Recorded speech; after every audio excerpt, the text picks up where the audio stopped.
Hi friends, வணக்கம். நம்ம இன்றைக்கி கிராமத்து ஸ்டைலில் அற்புதமான டேஸ்ட்டில் எண்ணெய் கத்திரிக்காய் தான் நம்ம செய்ய போவோம். சரிங்களா? இந்த எண்ணெய் கத்திரிக்காய் ரொம்ப டேஸ்ட்டாகவும் அல்டிமேட்டாகவும் இருக்கும். நம்ம வீட்டில் செஞ்சு கொடுத்தோன்னா குழந்தைங்க பெரியவங்க எல்லாரும் நல்லா விரும்பி சாப்பிடுவாங்க. நம்ம எப்படி செய்யலான்றதை நம்ம வீடியோக்குள்ளே போயிடலாம்.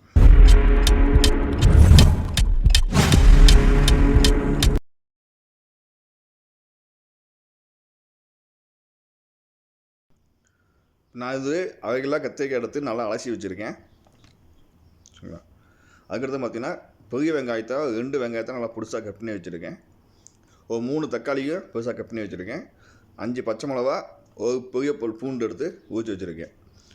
தாளிப்புக்கு தேவையான பொருள் வெந்தயம், சோம்பு, கடலைப்பருப்பு, உளுத்தம்பருப்பு, கடுகு எடுத்து வச்சுருக்கேன். எலுமிச்சம்பழம் சைஸுக்கு புளியை நல்லா சுடுதண்ணை போட்டு ஊற வச்சுருக்கேன். இப்போ இந்த கத்திரிக்காய் நம்ம வெட்டக்கூடாது, வகுந்து வைக்கணும். இந்த மாதிரி நாளாக வகுந்து வைக்கணும். வாங்க இப்போ கத்திரிக்காயை வகுந்துக்கலாம். இந்த கத்திரிக்காய் வகுந்தும் போது நம்ம இந்த மாதிரி வெட்டி உள்ளே பூச்சி சொத்தை ஏதாவது இருக்கான்னு நம்ம பார்த்துக்கணும். ஏன்னா நம்ம வகுந்துட்டு உள்ளே செக் பண்ணி பார்த்தாலே தெரிஞ்சு போயிடும். இந்த மாதிரி எல்லா கத்திரிக்காயும் நம்ம வெட்டி எடுத்து வச்சுக்கலாம். ஏன்னா கத்திரிக்காய் வெட்டி நம்ம சும்மா போடக்கூடாது, தண்ணியில் போட்டு வைக்கணும். தண்ணியில் உப்பு போட்டு வைங்க, இந்த காகல் அடிக்காது. அப்போ நம்ம வைக்கக்கூடிய குழம்பு நான் டேஸ்ட்டாகவே இருக்கும். அதனால் எப்பயுமே கத்திரிக்காயை வெட்டி தண்ணியில் கொஞ்சம் உப்பு போட்டு வச்சுருக்குங்க. இப்போ எல்லா கத்திரிக்காயும் வெட்டி நம்ம தண்ணியில் போட்டு வச்சாச்சு. சரிங்களா? இப்போ நம்ம கத்திரிக்காயை வணக்கணும். அதுக்கு நம்ம கடாயை வச்சுக்கிட்டு கடாயில் எண்ணெயை ஊற்றிக்கலாம். இப்போ எண்ணெய் காயிட்டோம். எண்ணெய் காய்ஞ்சோன்னே நம்ம கத்திரிக்காயை என்ன பண்ணலாம், இந்த எண்ணெயில் போட்டு நம்ம ஃபஸ்ட்டு வதக்கி எடுக்கணும். இப்போ எல்லா கத்திரிக்காயும் நல்லா வணக்கணும் எண்ணெயில். அதாவது மேலே இந்த க்ரீன் கலர் எல்லாமே என்ன பண்ணுவோம், கலகுமாகும். எண்ணெய் கத்திரிக்காய்க்கு இந்த கத்திரிக்காய் தான் போடணுமான்றது கிடையாது. கத்திரிக்காயில் நிறையா வகை இருக்குது. நீங்கள் எந்த கத்திரிக்காயுமே யூஸ் பண்ணிக்கலாம். இந்த காமப்புழுவுக்கு, வெள்ளை கத்திரிக்காய்க்கு, முள்ளு கத்திரிக்காய்க்கு, பச்சை வகை கத்திரிக்காய்க்கு, பச்சை கத்திரிக்காய்க்கு, இந்த மாதிரி எந்த கத்திரிக்காய் வேணுமோ என்ன பண்ணலாம், நீங்கள் யூஸ் பண்ணிக்கலாம். ஆனால் சின்னதாக பிஞ்சாக இருந்தால் நல்லாயிருக்கும். இதெல்லாம் இருந்தால் ரொம்ப டேஸ்ட்டாக இருக்கும். இப்போ பார்த்தீங்கன்னா நல்லா வணங்கிச்சு. இந்த மாதிரி எடுத்துக்கலாம். அதே கடையில் கொஞ்சம் எண்ணெய் இருக்கும். உங்களுக்கு எண்ணெய் தேவைன்னா கொஞ்சம் ஊற்றிக்கிங்க. எனக்கு எண்ணெய் தேவைப்படுறதுக்கு நான் கொஞ்சம் ஊற்றிக்கிட்டேன். சரிங்களா? இப்போ நம்ம எடுத்து வச்சுக்க போல் தாளிச்சிடலாம். இப்போ கடுகு, உளுத்தம்பருப்பு, சோம்பு, வெந்தயம் எல்லாத்தையும் என்ன பண்ணலாம் போட்டுடலாம். போட்டால் இது கொஞ்சம் நல்லா பொரியட்டும். இப்போ பொரிஞ்ச உடனே நம்ம பண்ணலாம், இதுக்கு வெட்டி வச்ச வெங்காயத்தையும் போட்டுக்கலாம். இப்போ வெங்காயம் நல்லா சீக்கிரம் வணங்கணும் அப்படின்றதுக்காக கொஞ்சம் கல் உப்பு என்ன பண்ணுறோம், இதை சேர்த்து நான் வணக்க போவேன்.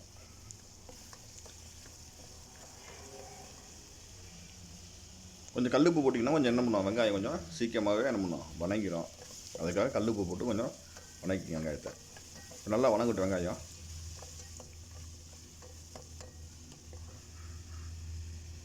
இப்போ வெங்காயம் நல்லா வணங்கிடுச்சு, நல்லா வணங்கிடுச்சு. இப்போ அங்கே கலர் கூட நல்லா மாறிடுச்சு. இப்போ இந்த ஸ்டேஜில் நம்ம தக்காளியெல்லாம் சேர்த்துக்கலாம். ஏன்னா நல்லா வணங்கினா தான் நல்லா கிரேவி மாதிரி நல்லா இருக்கும். இப்போ நம்ம எடுத்து வச்சுக்க தக்காளி, பூண்டு, பச்சை மிளகாய் எல்லாம் பண்ணலாம், எல்லாமே நம்ம இதெல்லாம் சேர்த்துக்கலாம். இதையும் நம்ம நல்லா வணக்கணும். நல்லா பேஸ்ட் ஆக ஸ்டேஜ் வரைக்கும் நல்லா வணங்கணும். இல்லை இப்படியே வணங்கிட்டே இருங்க. சிம்மில் வச்சு கொஞ்சம் பண்ணுங்க, கொஞ்சம் வணங்கிட்டே இருங்க. கொஞ்சம் மூடி போட்டு கூட வணக்கிங்க. மூடி வச்சு பார்த்தீங்கன்னா இந்த மாதிரி என்ன பண்ணுங்க, வணங்கணும். இதுவே வணங்குறது பத்தாது, இன்னும் நல்லா வணங்கட்டும்.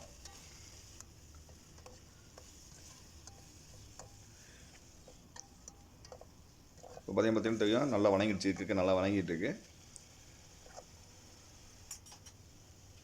நல்லா வணங்கிடுச்சு.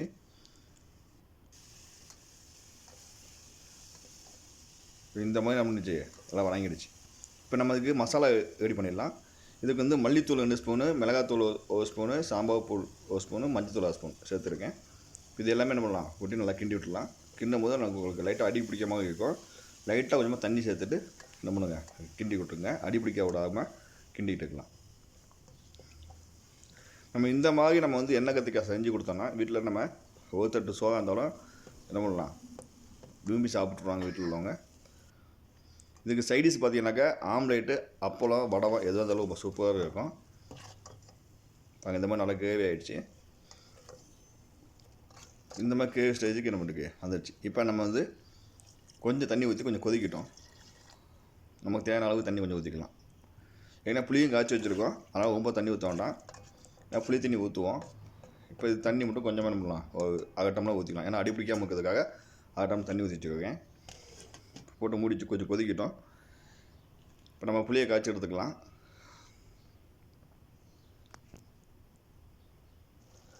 இப்போ பார்த்திங்கன்னா நல்லா கொதிச்சு வச்சு, அது நல்லா கொதிச்சு கொஞ்சம் தண்ணிலாம் சுண்டி வச்சுப்பாங்க.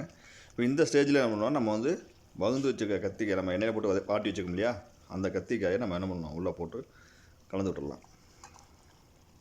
அப்போ வந்து அந்த மசாலாலாம் உள்ள நல்லா கத்திக்காய் நல்லா உள்ள இறங்கி நம்ம நான் சாப்பிட்றதுக்கு சாப்பாடில் பிணைஞ்சி சாப்பிட்றதுக்கு ரொம்ப டேஸ்ட்டாக இருக்கும். சரிங்களா? ரொம்ப கிண்டி விட்டுலாம்.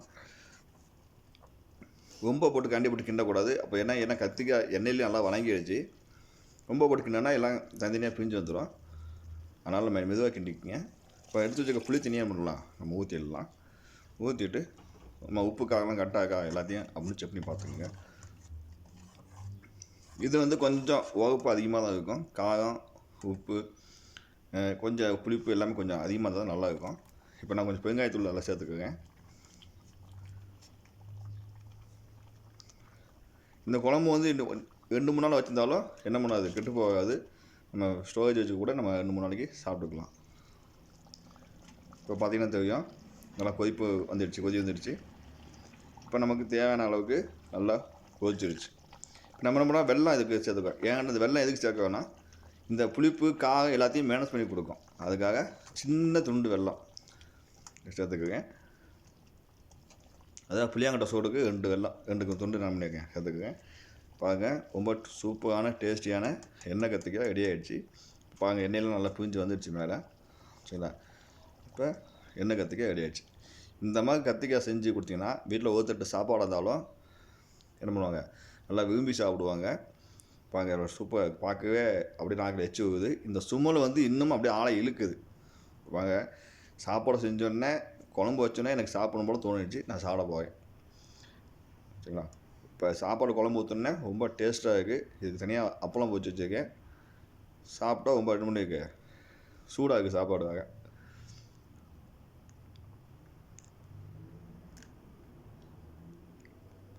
இந்த மாதிரி உங்கள் வீட்டில் செஞ்சு பாருங்க.